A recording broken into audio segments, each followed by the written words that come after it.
Hello, welcome to my channel Beyond the Sewing Room. I'm Diane. So today I thought I'd share with you a little sewing book review. So these are a few that I've recently obtained from my library. I always try and get them either secondhand or from my library when I can. And it's good if you enjoy sewing to also read about it sometimes. Gain some new techniques or learn about fabric, the history of it, things like that. So a couple of these are also about sustainability, so that's really good. So visible mending, taking care of your clothes, making that fabric last longer once you've spent all that time on it. And then this big one here is all about the history of fabric, so that's really brilliant as well. So these are the ones that I have recently got from my library. You must take a look. So it's best to pop in the search, not only the title, but also search by the author, because every library system, whether you're in the UK or elsewhere, they all have different ways of searching and categorising things. So sometimes if you want to put the title in, it doesn't come up. If you then search by author and go through, you can often find them. And I've also found that just searching for things like visible mending or just sewing in itself will bring up all kinds of books that you'd not thought of or heard of as well. So that's another good way of doing it. Now you can also take a look on things like Abe and Wordery and World of Books. All these different sources will bring them up secondhand. Now sometimes if they're the newer versions or the newer books, they are still really expensive, so I think it's best to wait a while. If of course you just can't wait, you could buy them new of course, but I think it's always best to get your hands on them, either borrow or secondhand. Now first of all, I'm going to start with this one. So this one is more about the art of clothing care, and that's what it's called. Because there are so many times we have things and find that the fabric either doesn't hold up really well, or it might be a delicate fabric or a fabric that we're not used to caring for. So this one goes into real detail about all the different ways that we can care for fabric and make it last longer in the washing and storing process. So that's really good.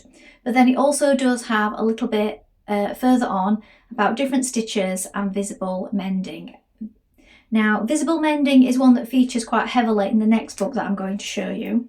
But I'm just going to give you a little skip through. So this is by the Steamery. So there is a large section on steaming your clothes and how this helps you look after them. But it's really nicely laid out. It's not too heavy a read if you look. We've got a lot of white space and lots of images in this one. So this one didn't take too long to get through at all, but it is really useful. It's also got sections on, here look, soaking and using distilled vinegar, refreshing, using a spritz to liven up fabrics, selling your clothes online. So really good information there. Even stuff on caring for jogging and running shoes. So here, this section is all about visible mending, and it goes into detail on how you can fix things on jackets and jeans. Even goes into detail about adding on buttons. So really useful. So there's lots of really good information in this one, and it won't take you too long if you're a person that likes to have a skim through a sewing book or a clothing care book but doesn't want to spend hours and hours on it. That might be a better choice for you. So that's the first one. Now this next one I really enjoyed. This one goes into much more detail, and it's called Well Worn, and it's by Sky Pennant. Now this really is sort of the art of visible mending, and she goes into such detail. I have done this on jeans and jackets before, but I feel it is something that I think it works better on denim and jackets and other projects, but she goes through so much detail. I will insert some images so these pictures are easier to see. But all the tools that you need, different techniques and stitches. Things like sashiko, so there is really in-depth information on that and the different patterns, step-by-step instructions how to go about it. So if you're interested in sashiko, this might really be the one for you. Different ways of patching visibly and using embroidery stitches around that patch. And this is the particular technique I've used on denim before, just to disguise a small patch that I put on, and just I say disguise, make it look like more of a feature. Of course, I don't agree with all of the visible mending. I mean, there is one point, I've marked it here, where I'm going to show you. Just because you like something doesn't mean you agree with everything, but of course we've all got our own ideas of what looks good and what doesn't. So on this particular one here, she shows you how to mend this hole on this jumper. Now for me, I think that would look so much better if you managed to get hold of the thread much closer, or as close as you can, to the colour of that sweater, and then do that repair in that colour. This, even though it's not in the same pattern, would just disappear. And I know this is all about visible mending, but on this particular one, and it just being at an elbow, I think that would look so much better if it just blended in that colour. But that's just personal preference.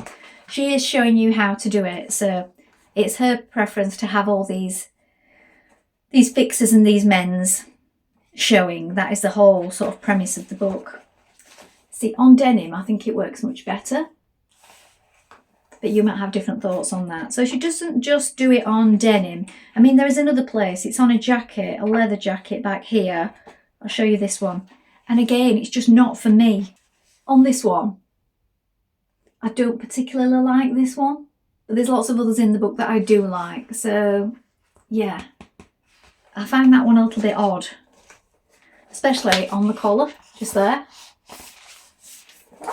So yeah, it's a nice idea for saving something, but I think I would probably use the fabric from that jacket for something else, or find a different way of going about that. So there's a whole section on darning socks. This is quite a common problem, so that might be one that's useful to you. And shirts, sweaters, so on, different stress points under the arms and so on. At the crotch on trousers, at the collar.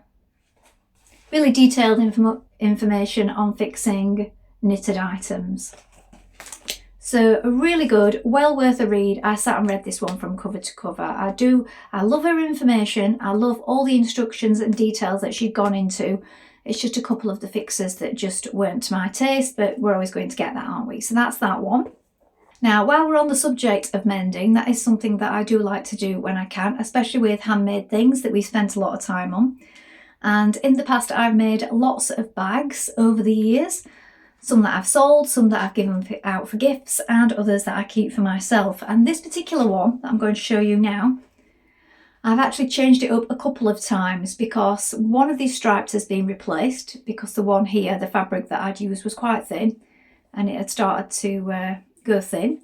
So I completely replaced it on both sides. And then this time I've replaced, look, the central one, and I'm going to do that on this side too with this one. And the reason for that is because I like using this bag. It's empty at the moment, so it feels a little floppier, but the reason I like it is so it's bright and cheerful. But this fabric here, because you tend to open and close it at the top where the snap is, no amount of washing would get this white of the butterflies to come back to the white it was before. It's now a dingy colour, and it was on both sides.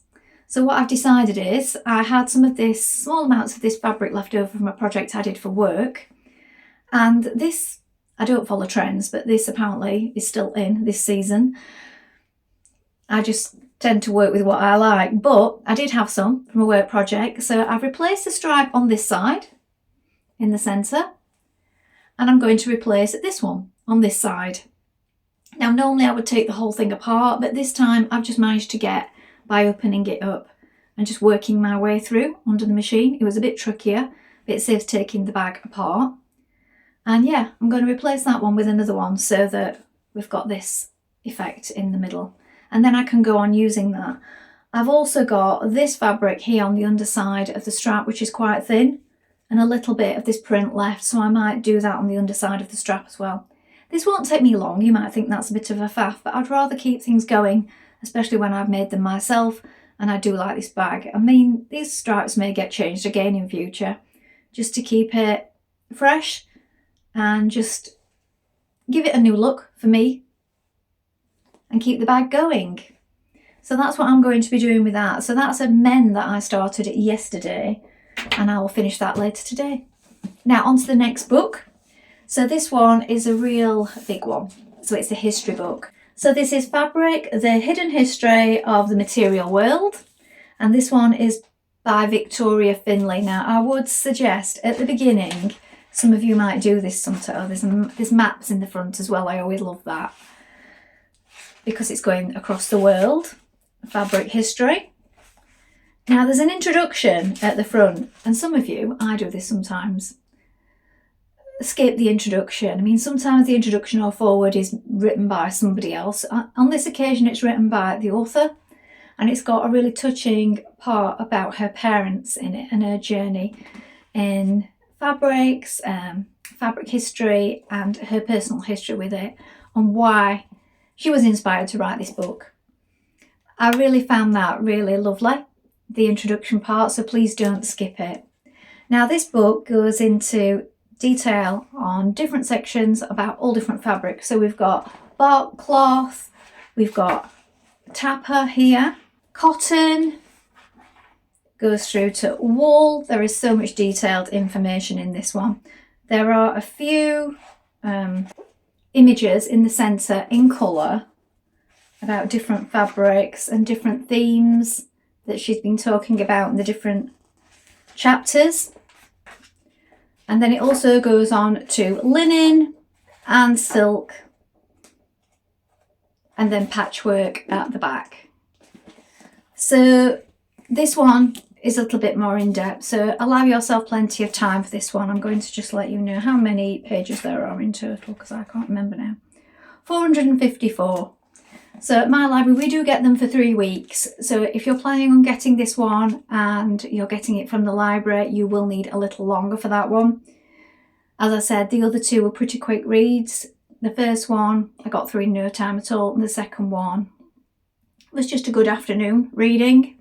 This one, a week for me. I do read quite quickly. You might need a little longer, and if you're making notes, longer than that. So this one is really in-depth and goes throughout across the world and really dives into the history of it. So if that's something you're interested in, I've mentioned this one in a previous along very similar lines, and it's The Golden Thread, How Fabric Changed History by Cassia St. Clair. So this is also a really good one. So if you've missed that previous video and you're interested in the history of fabric, this might be one for you as well as this one.